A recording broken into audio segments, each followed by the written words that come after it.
হারুন সাহেবের ভাতের হোটেল এখন আজকে সালাউদ্দিন ভাইয়ের কথা শুনে আমার মনে হচ্ছে আবাসিক হোটেল হয়ে গেছে। সেখানে সমন্বয়কারীরা গ্রেফতার না, সেখানে তারা বেড়াতে গেছে, তারা ঘুরতে গেছে, তাদেরকে সেখানে রাখা হয়েছে, ওটা কি আবাসিক হোটেল?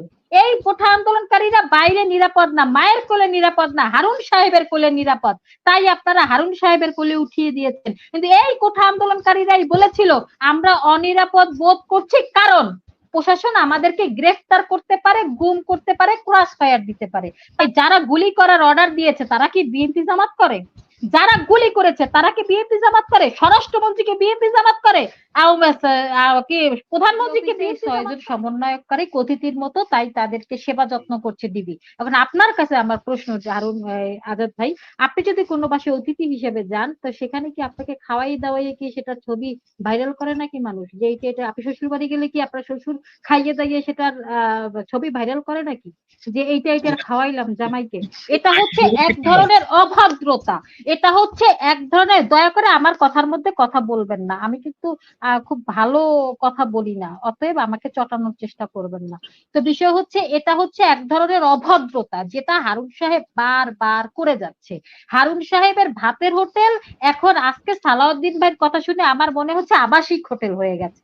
সেখানে সমন্বয়কারীরা গ্রেফতার না, সেখানে তারা বেড়াতে গেছে, তারা ঘুরতে গেছে, তাদেরকে সেখানে রাখা হয়েছে, ওটা কি আবাসিক হোটেল?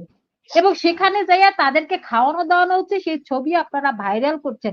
মানুষের পার্সোনাল বিষয়গুলো ভাইরাল করার মতো অধিকার আপনাদেরকে কে দিয়েছে? আপনারা মানুষের ব্যক্তিগত মোবাইল ফোন কি চেক করে করে ছাত্রদেরকে গ্রেফতার করছেন। এই মোবাইল ফোনকে আপনারা কিনে দিয়েছেন? এই মোবাইল ফোন কি রাষ্ট্রের সম্পদ? এই মোবাইল ফোন প্রত্যেকটা মানুষের ব্যক্তিগত সম্পদ।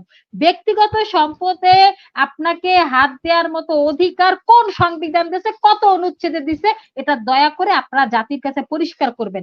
সালাউদ্দিন ভাই আইনে বলেছেন, কোন জায়গায় কোনো আইনের ব্যাখ্যা দিতে গেলে সেটা কোন আইনের কত ধারায় উল্লেখ আছে সেটা বলতে হয়। উনি বলেছেন যে হ্যাঁ 24 ঘন্টার মধ্যে চালান দিতে হয়, কিন্তু তার বেশি রাখা যায় ঊর্ধ্বতন কর্মকর্তাদের সাথে আলাপ করে, কিন্তু এটা আইনের কোন আইনের কত ধারায় আছে এটা উনি কিন্তু সে ধরনের কোনো বক্তব্য পেশ করেন নাই। এবং আমি বলতে চাই, বাংলাদেশের সবাই তো আর আপনার মতো যে আপনি নাকি ব্যারিস্টারি পড়ে না, তো তারা সাধারণ জনগণ খুঁজতেছে যে আসলে এটা বাংলাদেশের কোনো আইনে আছে কি না। আপনি এটা জনগণের কাছে আপনি ক্লিয়ার করা উচিত ছিল। আর একটা কথা আমার, সরি মিতা, আমি জানি আপনি মাঝখানে কথা বলা পছন্দ করেন না, তারপরে আমি অনুমতি নিয়েই বলছি। এই যে ঊর্ধ্বতন কর্তৃপক্ষের নির্দেশ, দেখুন আইনের ভাষায় ঊর্ধ্বতন কর্তৃপক্ষ বলতে কোনো শব্দ নেই। এটি বাংলাদেশেই ঊর্ধ্বতন কর্তৃপক্ষ চায় না, তাই আমি করতে পারি না, এটাই। ওনারা সব সময় বাংলাদেশের আমি আপনাকে পারমিশন দেই নাই, আমি আপনাকে পারমিশন দেই নাই। বাংলাদেশের 18 বাংলাদেশের আমার টাইমের মধ্যে আমার এই সময়টুকু, আমার ভয়েস দা পিপলের এই সময়টুকু আমার, অতএব আমার পারমিশন নিতে হবে। মনির ভাইও যদি আমাকে মনির ভাইও যদি আমাকে মাঝখানে প্রশ্ন করতে চায়, ওনারও ভদ্রতার খাতিরে আমার কাছ থেকে পারমিশন নিতে হবে, কারণ আমি এই 5 মিনিট সময়ের জন্য এতক্ষণ অপেক্ষা করেছি, এই সময়টুকু আমার। তো যেটা বলতে চাচ্ছিলাম, যে ওনারা সব সময় মানুষের চোখে একটা ঠুই পরিয়ে, কালো মানে কাঠের চশমা পরিয়ে রাখতে চান, সংবিধান নামক একটা মূলা ঝুলিয়ে। উনি বলেছেন সবকিছু সংবিধান অনুযায়ী চলে। আমার প্রশ্ন, ডিবি অফিস থেকে কোন কর্মসূচি ঘোষণা বা প্রত্যাহার, এটা বাংলাদেশের সংবিধানে কত অনুচ্ছেদে আছে? এটা আমার আপনাদের কাছে প্রশ্ন। আমার কথার মধ্যে কথা বলবেন না, পরে যদি উপস্থাপক সময় দেয় তখন এই উত্তরটা দিবেন, যে কত অনুচ্ছেদে আছে যে ডিবি অফিসকে কেউ আন্দোলন কর্মসূচি ঘোষণা বা প্রত্যাহারের জন্য ব্যবহার করতে পারে। আর একটা কথা বলতে চাই, যে 6 জন সমন্বয়ক যে আন্দোলন প্রত্যাহারের ঘোষণা দিচ্ছে, এটা বাংলাদেশের আপামর ছাত্র জনতা মেনে নেয় নাই। কেন মেনে নেয় নাই? এটার একটা ইতিহাস আছে। ইতিহাসটা হচ্ছে এটা, এই ডিবি অফিসের চেহারা আমরা আগেও দেখেছি। আমরা দেখেছি ওবায়দুল কাদেরের মতো একজন বুড়িয়া নেতা, তার ডিবি অফিসে নিয়ে কিভাবে চা বিস্কুট খাওয়ায়া তার কাছ থেকে জবানবন্দি নেওয়া হয়েছিল। সেও গড় গড় গড় গড় করে বলেছিল যে সকল কিছুর জন্য শেখ হাসিনা দায়ী। তার নির্দেশে এই বাসে আগুন দেওয়া হয়েছে, তার নির্দেশে সচিবালয়ে আগুন দেওয়া হয়েছে। সেও একজন প্রবীণ নেতা, যিনি বুড়া হয়ে গেছেন সেও কিন্তু ডিবির চাপে সেই ধরনের জবানবন্দি দিতে বাধ্য হয়েছিলেন, যেটা আমরা 111-এ দেখেছি। আর এখানে কোমলমতি বাচ্চা বাচ্চা এরা এখনো, এদেরকে শিশু বলা যায়, এরা ভার্সিটিতে ঢুকলেও এদের মধ্য থেকে এখনো শিশু সুলভ আচরণ যায়নি।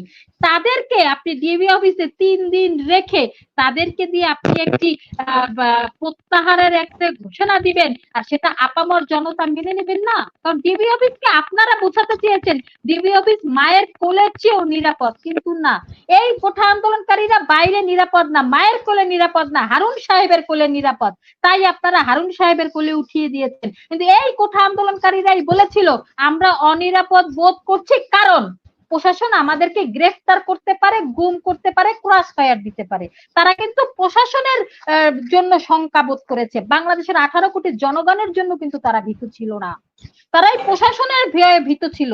কিন্তু সেই প্রশাসনের কোলেই আপনারা উঠিয়ে দিয়ে বলছেন যে ওই জায়গাটা নিরাপদ। আমরা নাহিদকে দেখেছি ধরে নিয়ে কিভাবে তার উপরে অত্যাচার করেছেন, সেই নাহিদকে আবার গণস্বাস্থ্য থেকে ধরে নিয়ে তার পায়ের উপরে, লঙ্গি পরা নাহিদের পায়ের উপরে পেপার দিয়ে একটা কাগজ ধরিয়ে দিয়ে পাঠ করিয়েছেন। ওইসব পাঠ এই 16 বছরের প্রত্যেকটা মানুষ জানে যে আপনারা কিভাবে করান। আর দ্বিতীয়ত একটা কথা বলতে চাই যে আজাদ ভাইকে আজকে আমি এখানে পেলাম দ্বিতীয় হারুন রূপে। যেমন প্রথম হারুন ডিবি হারুন, তার কাছে 6 জন সমন্বয়ক যে বলেছে যে আমরা এই আন্দোলন প্রত্যাহার করতে চাই, আর আজাদ ভাইয়ের কানে কানে নাকি এই 98% আন্দোলনকারীরা, ছাত্ররা নাকি বলে যে আমরা এই আন্দোলন প্রত্যাহার করতে চাই। তো উনিও ডিবি হারুনের পর্যায়ে চলে গেছেন, ওনার সাথে সমন্বয়কারীরা বা ছাত্ররা, সাধারণ ছাত্ররা যোগাযোগ করে, কিন্তু তারা নিজেরা নিজেদের অবস্থান থেকে বলে না যে আমরা এই আন্দোলন প্রত্যাহার করতে চাই বা করছি। আর একটা কথা বলি, ওনারা একটা কথা শুধু বলে বিএনপি জামাত এই আন্দোলনকে কি করছে, ছিনতাই করছে, কিডন্যাপ করছে, কুক্ষিগত করছে না। আমার প্রশ্ন, এই আন্দোলন শুরু হয়েছে 6 জুন এবং সহিংসতা শুরু হয়েছে 16 জুলাই। এই এতটা দিন আপনারা কি করেছেন? আপনাদের যোগ্যতা হয় না এই আন্দোলনকে করার, আপনাদের যোগ্যতা হয়নি এই আন্দোলনকে কন্ট্রোল করার, আপনাদের যোগ্যতা হয়নি এই আন্দোলনকে নিয়ন্ত্রণ করার, আপনারা কেন করেন নাই?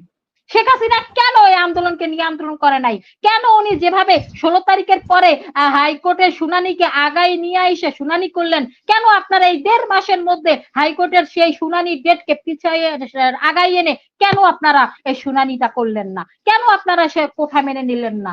আমি তো বলতে চাই যে যদি আপনারা যে বলার চেষ্টা করেন বারবার যে বিএনপি জামাত এই 300 ছাত্রের হত্যার জন্য দায়ী, তাহলে আমার প্রশ্ন, এই যারা গুলি করার অর্ডার দিয়েছে তারা কি বিএনপি জামাত করে? যারা গুলি করেছে তারা কি বিএনপি জামাত করে? স্বরাষ্ট্রমন্ত্রীকে বিএনপি জামাত করে? কি প্রধানমন্ত্রীকে বিএনপি জামাত করে? তিন বাহিনীর প্রধানকে বিএনপি জামাত করে? যদি না করে র্যাবের প্রধানকে বিএনপি জামাত করে? পুলিশ প্রধানকে বিএনপি জামাত করে? যদি না করে তাহলে গুলির অর্ডারটা কারা দিল? হত্যা তো তারা করেছে, হত্যা তো তারা করেছে। আর একটা কথা বলতে চাই যে যখনই সম্মানিত দর্শকরা প্রশ্ন করতে আসেন তখনই ওনারা তাদেরকে অপমান করেন। এখন আমি আপনাদেরকে বলতে চাই, আপনারা যেদিকেই তাকান শুধু বিএনপি জামাত দেখেন। আপনাদের নাকি আওয়ামী লীগ একটা সুসংগঠিত রাজনৈতিক দল,